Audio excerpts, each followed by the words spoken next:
जितने आस्था चैनल पर कथा सुन रहे हो, जितने फेसबुक और यूट्यूब पर सुन रहे हो, बहुत सावधानी से सुनना। जब जीवन में कहीं समस्या खड़ी हो जाए, कहीं बहुत विकट समस्या है और कोई हल ना मिल रहा हो जाता है जीवन में कोई घड़ी ऐसी खड़ी हो जाती है जहाँ पर हमको सोचने के लिए भी समय नहीं मिलता। तब शिव महापुराण की कथा वर्णन करती है, रविवार को अगर लोटा भरकर शिव को समर्पित करा जाता है तो घर में तेज लक्ष्मी प्राप्त होती। शिव कथा कर रहे, कभी ऐसा योग लगे आपके जीवन में कि आप जिस व्यापार को आपने करा उस व्यापार में आपको फल नहीं मिला, फिर आपने व्यापार चेंज करा, फिर बदल कर देखा, फिर उस व्यापार को कर देखा, उसमें फल नहीं मिला, फिर आपने वापिस व्यापार को बदलने का विचार किया, तो हमारा निवेदन रहेगा उस व्यापार को बदलने से पहले एक काम जरूर कर देखो।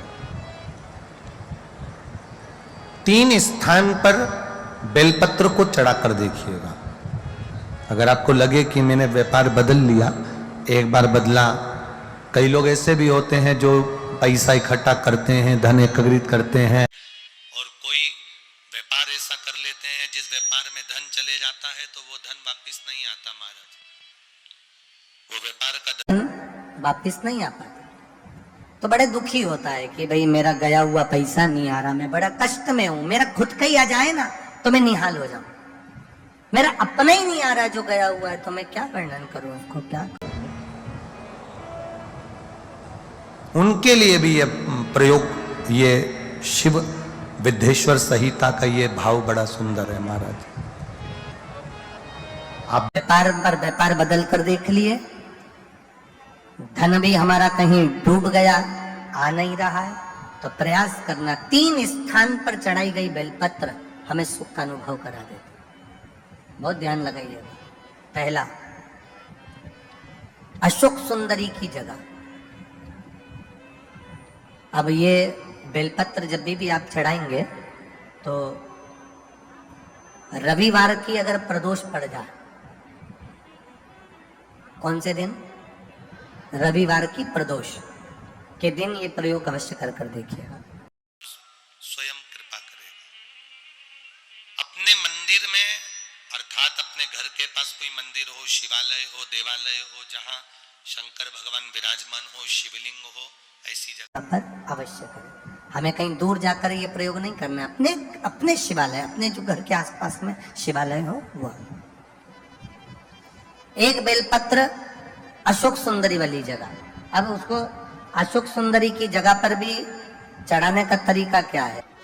जब हम बेलपत्र चढ़ाएंगे तो उस बेलपत्र को चढ़ाते समय आपकी जो बेलपत्र की डंडी है, वो बेलपत्र, रविवार प्रदोष के दिन का ये उपाय है महाराज। ये बेलपत्र की जो डंडी है, इस डंडी का भाग शिवलिंग की ओर होना चाहिए। ये जो डंडी है, इसका भाग अशोक सुंदरी पर जब चढ़ाएंगे तो शिवलिंग की ओर इसका भाग होगा महाराज। दूसरी, बेलपत्र को जब हम समर्पित करेंगे, जया, विषहरा, शामरीवारी, दौतली, देव, मान लो जलाधारी ऊपर नहीं है शंकर जी के, तो उसका स्मरण कर 5 कन्याओं का नाम लेकर जया, विषहरा, शामलीवारी, दौतली, देव, इनका स्मरण कर शंकर भगवान के शिवलिंग पर बेलपत्र रखेंगे। बेलपत्र कहाँ रखना है? आप अगर यहाँ बैठे हो तो आपके विपरीत में डंडी का मुख होना चाहिए। ये बेलपत्र की जो डंडी है, इसका मुख आपके विपरीत में हो। आप यहाँ बैठे हो तो डंडी उधर होगी, आप इधर बैठे हो तो डंडी का मुख इधर होगा, आप उधर बैठे हो तो डंडी का मुख इधर होगा, आपके ठीक विपरीत की ओर डंडी का मुख हो। ये 2 जगह बेलपत्र समर्पित करने के बाद तृतीय बेलपत्र शिवलिंग की जो जलाधारी है, जहां पर भगवान शंकर का शिवलिंग रखा है, वहां स्पर्श कराकर, केवल छुआना है, स्पर्श कराकर बेलपत्री के पेड़ के नीचे ही कोई कंकर हो, कोई शंकर हो या कोई मिट्टी का ढेला हो, नी हो, तो वहीं मिट्टी को थोड़ी सी ऊंची कर एक बेलपत्र बैठकर इस बेलपत्री की डंडी जड़ की ओर, मतलब जो वृक्ष होता है उस ओर इस डंडी का मुख होना चाहिए। ये 3 रविवार के प्रदोष के दिन शंकर भगवान पर चढ़ाई गई बेलपत्र से हमारा गया हुआ धन भी पुनः आने का रहता है। और श्री शिवाय नमस्तुभ्यम।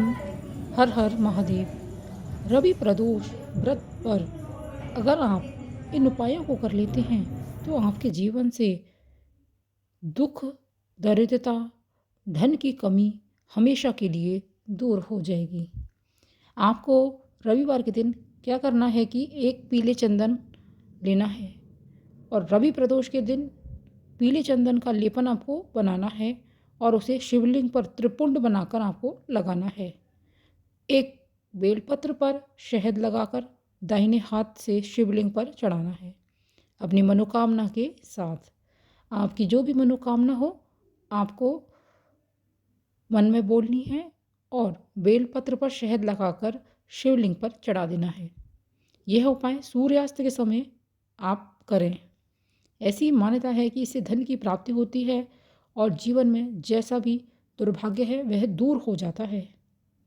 रवि प्रदोष व्रत के दिन सफ़ेद चीज़ों का आप दान करते हैं तो नौकरी में प्रमोशन के योग बनते हैं। इस दिन रविवार को गेहूँ, जौ, तांबा, लाल पुष्प, दही, दूध, चावल आदि का दान करने से तरक्की की राह आसान हो जाती है। तरक्की करने में मदद मिलती है। रवि प्रदोष व्रत में भगवान शिव की पूजा का मुख्य तत्व है शिवलिंग का पूजन। तो आपको शिवलिंग का पूजन करना है और कैसे करना है? शिवलिंग को पानी, दूध, गंगा जल, धूप, दीप, बेलपत्र और बहुत सारे बेलपत्र लेकर आपको उन्हें सजा देना है। ध्यान और मंत्र जप के साथ शिवलिंग की पूजा करने से भगवान शिव शीघ्र प्रसन्न होते हैं। प्रदोष व्रत में भगवान शिव के मंत्रों का जाप करना बहुत ही लाभदायक होता है। उनका कीर्तन करना बहुत ही महत्वपूर्ण होता है। ओम नमः शिवाय और महामृत्युंजय मंत्र का जाप करना भी विशेष फलदायक होता है। धन की कमी है, धन आता नहीं है तो रवि प्रदोष व्रत के दिन सूर्य और चंद्रमा का मेल अद्भुत फल देता है। रवि प्रदोष व्रत का सीधा संबंध सूर्य से होता है, जबकि शिवजी ने चंद्रमा को अपने सिर पर सुशोभित किया है।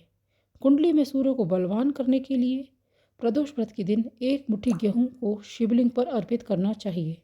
चंद्रमा को मजबूत करने के लिए आपको शिवजी पर चावल जरूर चढ़ाने चाहिए। सूर्य की कृपा से दीर्घायु और स्वस्थ जीवन का वरदान मिलता है, जबकि चंद्रमा की शुभता से मानसिक तनाव कम होता है।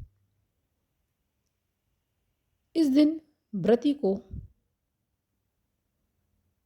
व्रत के दौरान नींबू का पानी, फल, साबूदाना खीर और शाकाहारी भोजन करना चाहिए। अन्न, मांस और अशुभ भोजन से बचना चाहिए। प्रदोष के दिन दान करना भी शुभ होता है। भगवान शिव को तुलसी, गंगा जल, भूत पूजा के लिए भोजन और धन दान करना भी फल प्रदान करता है। इस तरह से आप रवि प्रदोष के दिन इन उपायों को अगर कर भी लेंगे ना, इनमें से एक भी उपाय अगर आपने कर लिया तो आपके जीवन में रोग, शोक और धन की कमी हमेशा के लिए दूर हो जाएगी।